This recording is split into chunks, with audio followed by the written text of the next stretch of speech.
Hello मेरे प्यारे दोस्तों, मित्रों, बच्चों, आज जरूरी जानकारी में आज का विषय है केदारनाथ। केदारनाथ के बारे में हम सब जानते हैं। महादेव के ज्योतिर्लिंग में से एक है, बहुत ही प्रतिष्ठित है, लोगों की मान्यता है, लोगों की इनमें आस्था है। और आप सब जानते हो, जहां आस्था है वहीं शिव है और वहीं हर हर महादेव है। तो आज हर हर महादेव के साथ मैं आप लोगों के लिए केदारनाथ महादेव के बारे में जानकारी देने आया हूं।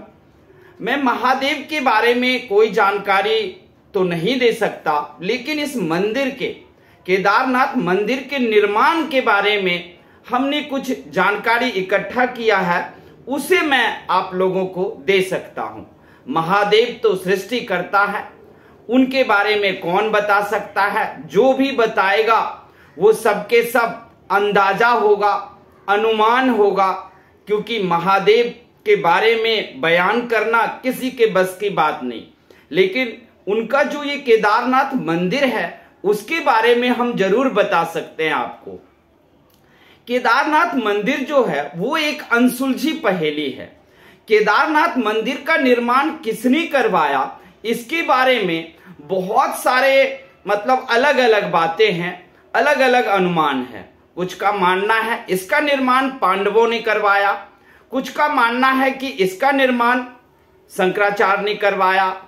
आज का विज्ञान बताता है कि केदारनाथ मंदिर शायद 8वीं शताब्दी में बना था, आज के विज्ञान कहता है। लेकिन आज का विज्ञान तो आप जानते ही हो, हमारे आस्था पर में वो कोई सटीक बयान नहीं दे पाता, कोई सटीक परिणाम हमें नहीं दे पाता। यदि आप चलो आज के विज्ञान को अगर हम मान भी ले तो भी इससे ये तो पता चल ही जाता है कि ये मंदिर 1200 साल से अस्तित्व में है। केदारनाथ भूमि 21वीं सदी में बहुत ही प्रतिकूल अवस्था में आज भी वो खड़ा है। कैसी जलवायु है वहां आप सब जानते हो, लेकिन मंदिर में जरा भी कोई पुरानापन नहीं आया है। कोई उसमें कहीं पर मंदिर के किसी पत्थर में कुछ कमी आने लगे, उसका क्षरण होने लगे पत्थरों का, ऐसा भी नहीं हुआ है। जबकि एक तरफ 22,000 फीट ऊंची केदारनाथ पहाड़ी है, दूसरी तरफ 21,600 फीट ऊंची कराच कुंड है और तीसरी तरफ 22,700 फीट ऊंचा भरत कुंड है। इन 3 पर्वतों से होकर, मतलब कि केदारनाथ पहाड़ी, कराच कुंड और भरत कुंड, इन 3 पहाड़ियों से, 3 पर्वतों से होकर बहने वाली 5 नदियां हैं। मंदाकिनी, मधुगंगा, चिरगंगा, सरस्वती और स्वरंदरी। इनमें से कुछ का वर्णन तो आपको पुराणों में भी मिल जाएगा। यह क्षेत्र मंदाकिनी नदी का एकमात्र जल संग्रहण क्षेत्र है। यह मंदिर एक कलाकृति है। कितना बड़ा असंभव कार्य रहा होगा ऐसी जगह पर कलाकृति जैसा मंदिर का निर्माण करना। और इस जगह पर मंदिर को जाकर क्यों निर्माण करवाया? इतनी भारी मात्रा में यहां ठंड है, बर्फ है, बरसात के दिनों में बहुत ही तेज गति से पानी बहता है।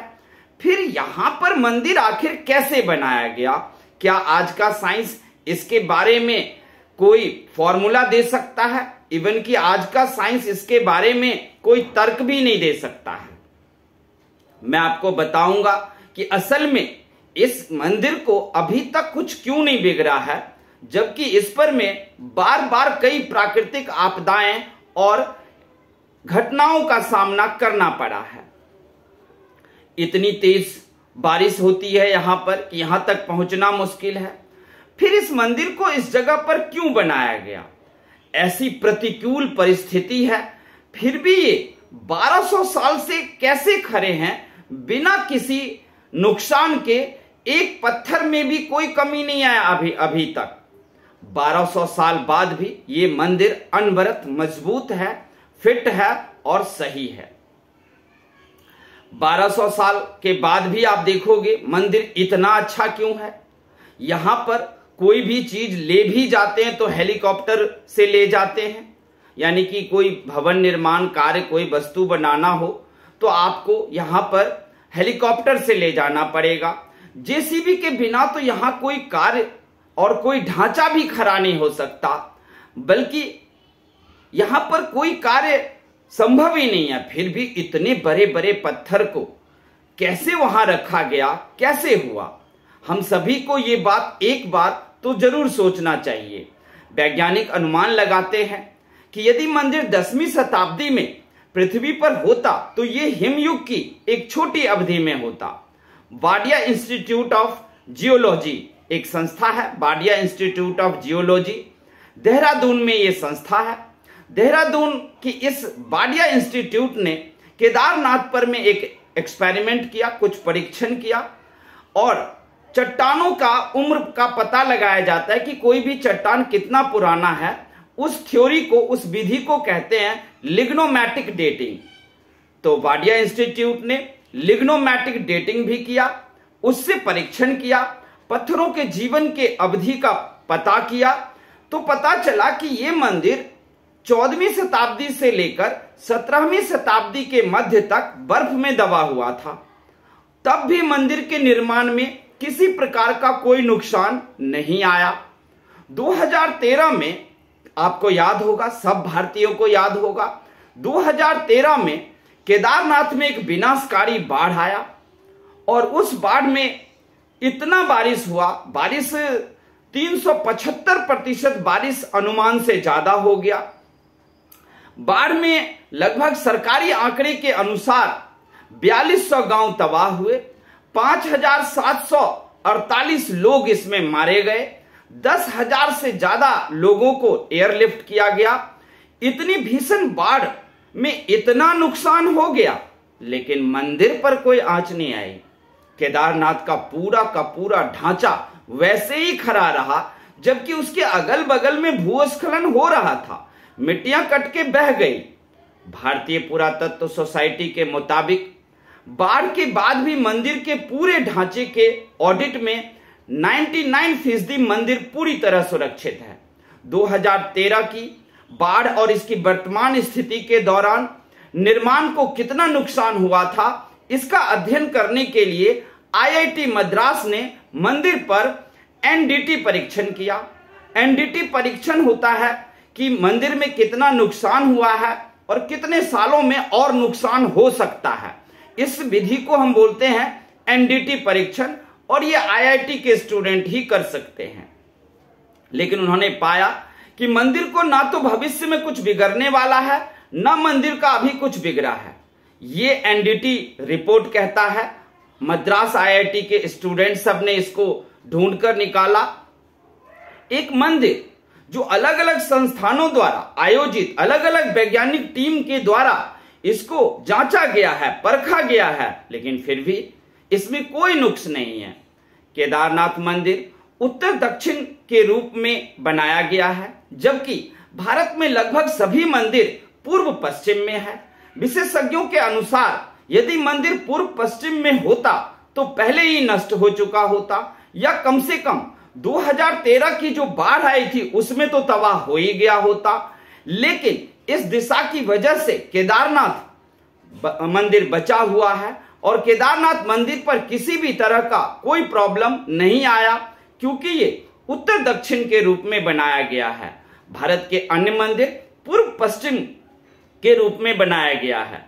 मंदिर ने प्रकृति के चक्र में ही अपनी ताकत बनाए रखी है। मंदिर के इस मजबूत पत्थरों को बिना किसी सीमेंट के एस्लर तरीके से एक साथ चिपकाया गया है। एस्लर एक फिजिक्स में एक विधि है। अब प्रश्न उठता है, उस समय में फिजिक्स कौन जानता था? क्योंकि एस्लर एक विधि है फिजिक्स का, उसी एस्लर विधि से दो पत्थरों को चिपका दिया जाता है, इसलिए पत्थर के जोर पर कोई तापमान का प्रभाव नहीं पड़ेगा। किसी भी प्रभाव के बिना यह मंदिर अभेद्य है और अभी तक स्थिर है, मजबूत है।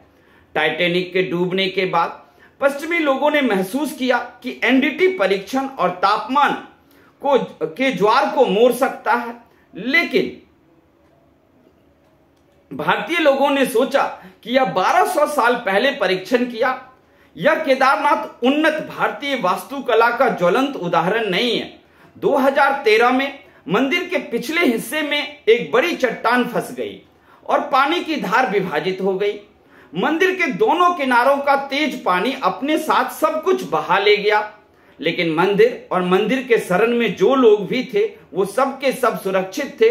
बाद में उन्हें 24 घंटे बाद उन लोगों को एयरलिफ्ट कराया गया, यानी कि मंदिर के अंदर जो भी लोग थे वो बचे ही रह गए थे। सवाल यह है कि आस्था पर विश्वास किया जाए या नहीं। देखो, आस्था से बड़ी इस दुनिया में कोई चीज नहीं है और हम इस पर विश्वास कर सकते हैं, क्योंकि आप जानते हो मुसीबत और प्रॉब्लम जब भी कुछ होता है तो हमें आस्था ही याद आता है। लेकिन इसमें कोई संदेह नहीं कि मंदिर के निर्माण के लिए स्थल और उसकी दिशा, वही निर्माण सामग्री, प्रकृति को भी ध्यान में विचार कर किया गया है। 1200 वर्षों तक अपनी संस्कृति और ताकत को बनाए रखा है। हम पुरातन भारतीय विज्ञान की भारी यत्न के बारे में सोचकर दंग रह गए हैं।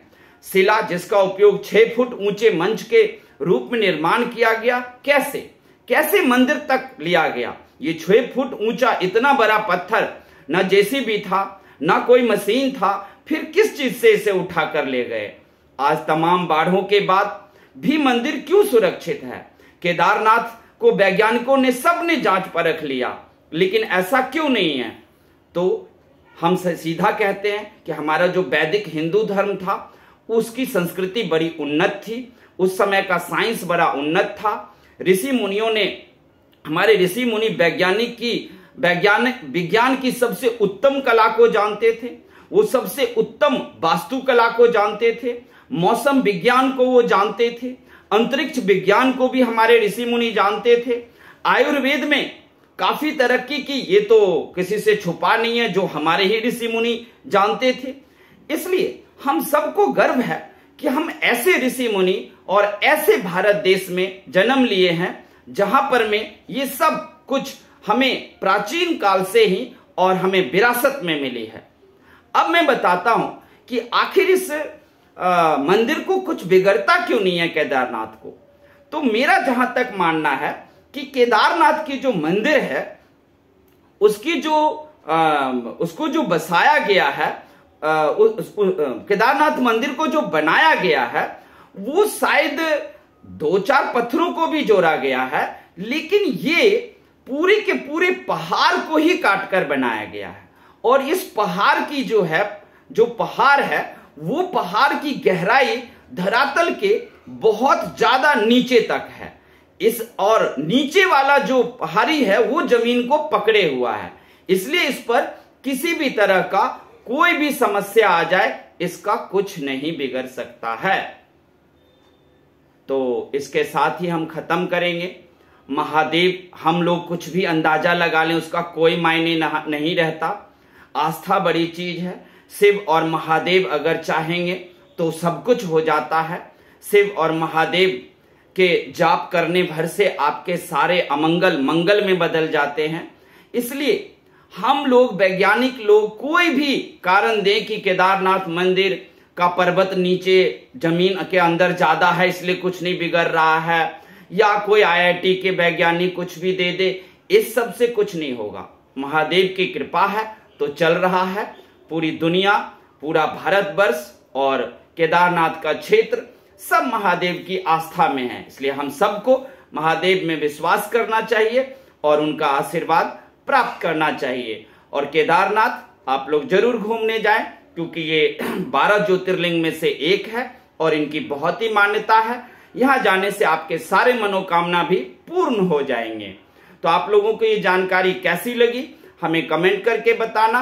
अच्छा लगा हो तो हमें मेरे चैनल को सब्सक्राइब कर देना, लाइक भी करना। अगर कोई गलत जानकारी दिया हो तो आप हमारे कमेंट में भी उस बात को लिखना। Thank you. हर हर महादेव। जय शिव और हर हर महादेव। महादेव की हम सब पर कृपा बनी रहे।